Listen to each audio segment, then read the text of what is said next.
Sue Stockdale, and welcome to the Access to Inspiration podcast, the show where you can gain inspiration from people who may be unlike you. We hope their stories and insights enable you to transcend your day-to-day challenges and reflect on what you are capable of achieving. We'd love your support to help us inspire more people as well. Please go on over to Apple Podcasts and leave us a review or a comment on our website, accesstoinspiration.org. Well, if you have ever wondered if the concepts of sustainability and luxury can go hand in hand, or if it's not possible for them to be achieved together, then this week's guest can give us an answer. Serbo-Swiss US-educated architect Milena Cvijanovich has always been passionate about craftsmanship, sustainable design, alternative natural resources, and collaborative business opportunities. She was inspired as a young girl by her physicist father, one of the first inventors of the solar panel, and she's founder of Milena C Designs, an international architecture and interior design firm, which has specialised since 1994 in eco-luxury design. Welcome to the podcast, Milena. Thank you very much, Sue. It's such a pleasure to be here. Now, I think the title of our podcast is something that you're going to have a lot of understanding of, access to inspiration. Because as a designer, I don't imagine that you can get very far without being inspired. So my first question to you, Milena, is where do you normally get inspiration from? Well, as I love to travel, it obviously is during my travels, but I would say that the majority of the actually beautiful moments of inspiration come from craftsmanship and materials. So any materials that I see around me, it can be nature, of course, but I do love to watch how craftsmen work any kind of materials, watch how designers, artists, even scientists and innovators use materials, and then immediately something comes up in my mind of how it could be used in some sort of surrounding. So I imagine that was a bit of a challenge during our pandemic globally, when travel has been fairly limited, to find as much opportunity for inspiration. Very, very true.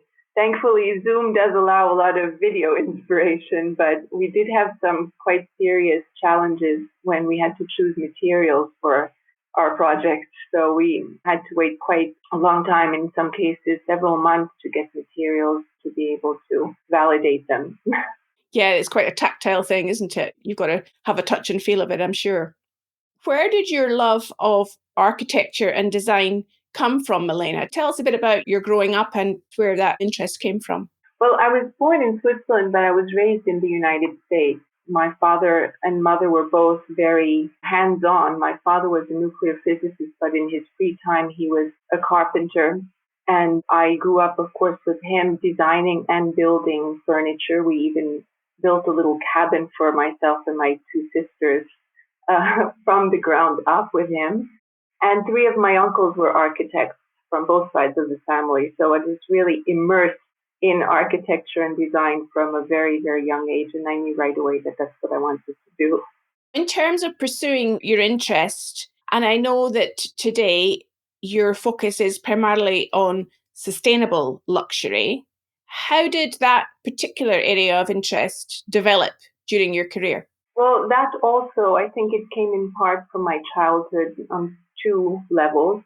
My father was one of the first inventors of the solar panel, so we got very much into alternative energy immediately. And then because we had that sort of handyman pleasure in our hobby time, when we were on our farm, we used to build things out of whatever we found around. And so that was, of course, a way of recycling and upcycling without realizing it at the time.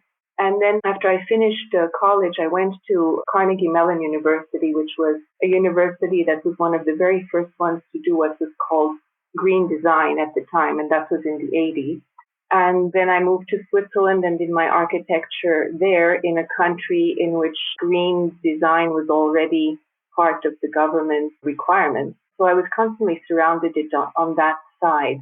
What I didn't see was where was sustainability being used in the luxury arena interior. People were talking about green energy and green materials for buildings in architecture, but not so much for interiors. So I felt that there was a lack started talking about things like organic paint and non-toxic materials for flooring and so on. But when you spoke about furniture, nobody really considered the whole sustainability aspect of furniture. And so I thought that that would really be interesting to start to explore. So, with your curiosity piqued, how did you go about furthering your interest and exploring what was possible? Well, at the same time, I was traveling quite a lot for my work, but also I was part of the Global Women's Summit, which was a wonderful organization which met every year in another part of the world and brought together close to 900 women from all walks of life. Many of them were very high-end politicians, but then we also had artisans and women who were working in the villages in remote locations, Africa, India, Russia, and so on. And I met these people and got really inspired by their stories already just as coming to the summit and finding ways of empowering women. But also I realized that many of them had absolutely amazing craft skills, really exquisite craft skills, but were marketing them in a way that was not compatible with, let's say, the global market tastes and aesthetic standards and so on. And so I started these little experimentations, for example, with women in South Africa who were doing beadwork. And their beadwork was absolutely exquisite, but they had their own style, which was not part of the style of the market to which they wanted to enter. And so I designed with them together. And we came up with a series of tableware and holiday objects and so on, which we informally sold in Geneva. And we realized that there was something there. And that really did bring back empowerment to the village and at the same time taught us how we can collaborate. And so this idea of co-creation slowly germed, that we could work with artisans, also innovators, who were working in their corner and we were in ours and coming together and trying to find a way of reinterpreting those skills for objects in the Western luxury markets that would be of interest. And I noticed where things were lacking, let's say tableware, salt and pepper shakers or napkin rings, and then of course tables and chairs and lighting and so on. And I realized that with some of their skills, we could create designs that would appeal to this market and would have a beautiful story behind them. And that story would be a mix of social empowerment, of craft preservation, of natural resource conservation.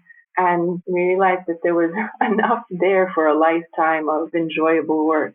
So it seems you're acting as a conduit between the market that you serve in the luxury space and the suppliers, effectively, who are those artisans and innovators that are taking your information about what the market's looking for and be able to then design, it seems, almost to order. Yes, exactly. And this is one of the reasons that we took this into the luxury market. It wasn't a question of status or privilege or anything like this, but if you want to make a difference, if you want to make an impact sufficiently important that you can make the changes and bring awareness both to the suppliers and to the market, the luxury market was important because of this, what is paradoxically similar principle. So sustainability and luxury, even though often they're considered to be at odds with each other, they actually do have elements of harmony, which is tradition. They both respect quality, timelessness. They're against the throwaway mentality. It's about authenticity as well. That's the difference between luxury and prestige in a sense. That's an important distinction to make. Yes, it really is. And I think at the beginning, I have to say I had a lot of criticism for going into the luxury market by even people in that field, thinking that I was being prejudicial in a way. And then I was explaining, for example, even with the solar panel originally was extremely expensive because it was a new technology, lots of experimentation, you couldn't do mass production of it. And then it was being put into homes and buildings that had the budget to do so.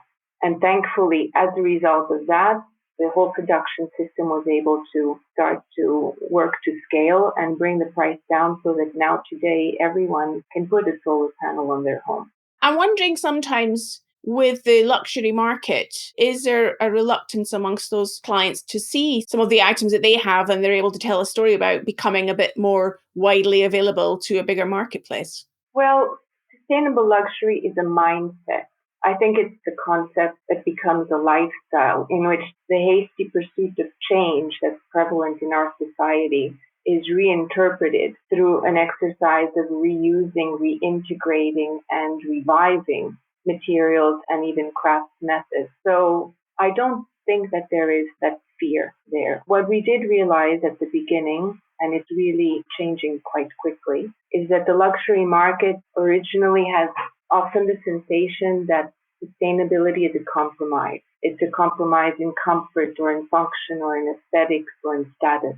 And this is why what we are doing is we are bringing these wow elements, just absolutely stunning pieces, and saying, look at this. This is sustainable. So it's, of course, the attraction there at first is the aesthetic attraction and maybe the comfort and the function. And then all of a sudden behind that is this story of preservation and empowerment. And today we really do see a big change in society in general for going towards a more purposeful way of consuming. And this is not only in the luxury level, obviously, it's really everywhere. But when influencers and celebrities also are going in that direction, of course, for us, it's very helpful. You're making me think, Milena, that you and I are actually in the same industry in a way with our podcast, using storytelling to inspire a change in mindset. It almost seems by what you're saying that you're actually doing the same thing within your role.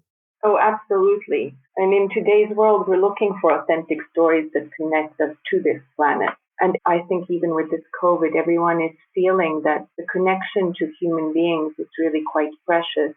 And now that we are also more aware of our environment, since we're all in lockdown, we do start to see things differently. And stories help us to integrate this new shift.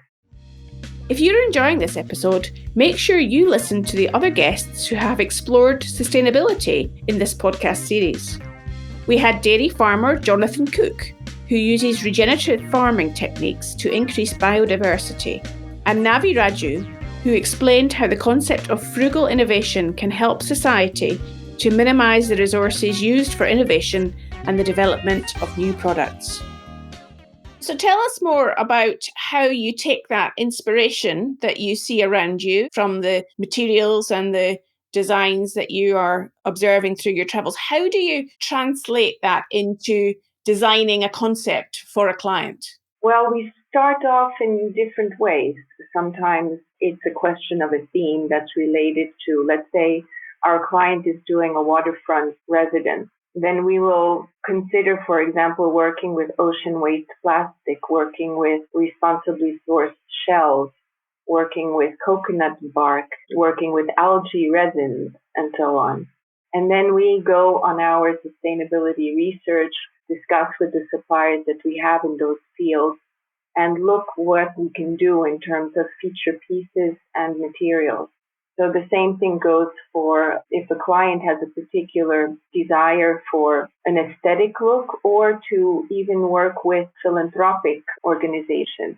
For example, one of our opportunities, let's say you would like to do a nursery that you give as a gift for your grandchild about to be born. Instead of just having a beautiful nursery, you can turn it into a legacy as well.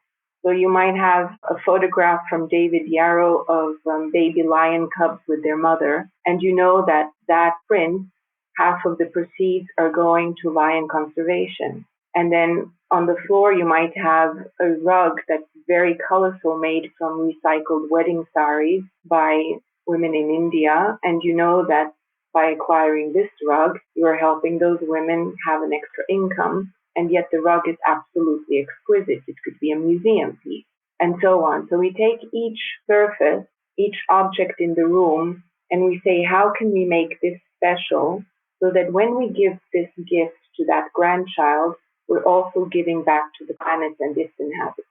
And that makes a beautiful story for everyone. I can imagine that. And thinking about this idea of imagination and thinking without constraint, which is what I'm hearing you being able to do when you're coming up with ideas for your clients. How can those of our listeners that are thinking that perhaps they would like to be more creative and imaginative and utilize that, what would you say to them to be able to further develop their own approach to using their imagination? That's a good question. I think for myself, it's all about co-creation. I can't imagine creating without an interaction with other people. So it's thinking without the borders, cultural borders, and other judgments that we may have.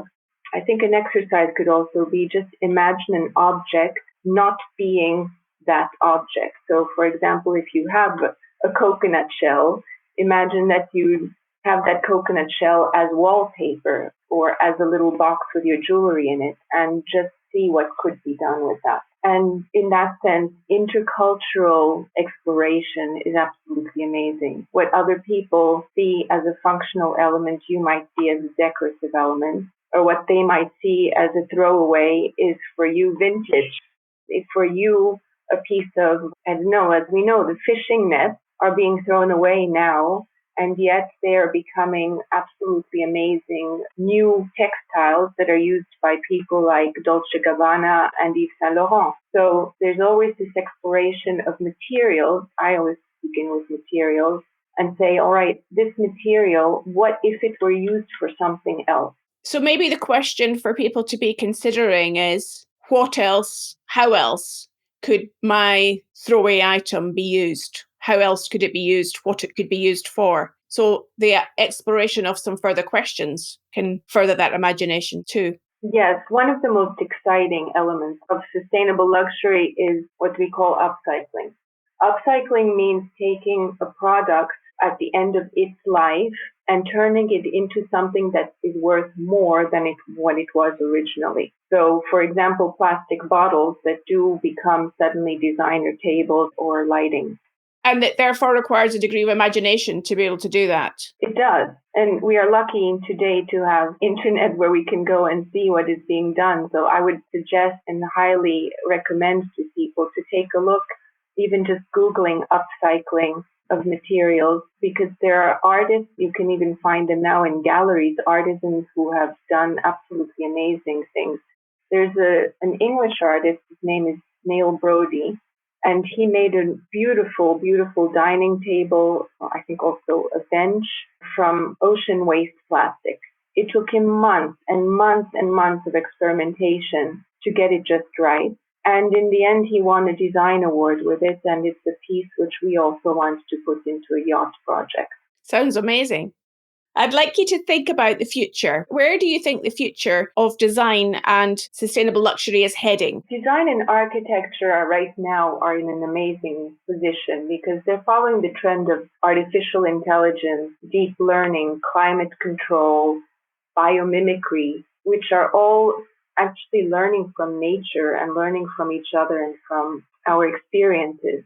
And this is being integrated into architecture and design in such a way that we feel that we're evolving towards something which will be more respectful to the planet, which is absolutely necessary, obviously, and which will help us live better lives. And I'm a strong believer in the study of nature, which biomimicry is about, and also the explorations in algae, bamboo, vegetal resins, 3D printing, and this upcycling, in which we can find building materials and we can get a lot of design inspiration, and all of us together can evolve through this architecture. So finally, Milena, how can people find out more about you and what you do? Well, they can take a look at Milena C Designs on the internet, and we are launching our new venture, which is called Nomad Essence, which will be this beautiful platform of design and gift giving through the sustainable luxury lifestyle. And we hope to be telling many stories of suppliers, craftsmen, innovators, artists who are making a positive difference through glamorous design. That sounds amazing. It's been lovely to talk to you today, Milena. You've inspired me to be a bit more creative myself just from talking to you. So thank you for your time today. It was such a pleasure, and thank you very much for having me, Sue. It was great to speak to Milena to learn about how we can change our mindset to look at different uses for materials, and that sustainability and luxury can be done at the same time. We'd appreciate your support in helping us to spread the word about the podcast. So please just tell one other person about it, as we value every new listener that we get. Or you can leave us a review on Apple Podcasts. We'd love to hear from you. We're also setting up a listeners panel recorded discussion where you can talk with other listeners about what you've gleaned from these podcasts and what they have caused you to think or do differently. If you'd like to find more about how you can be involved, you can go on over to our website, accesstoinspiration.org, and leave us a message on the contact page. Next week, it's our final guest in the series.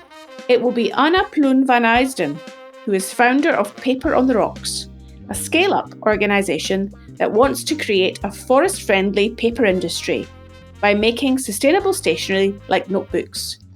I do hope you'll join me then.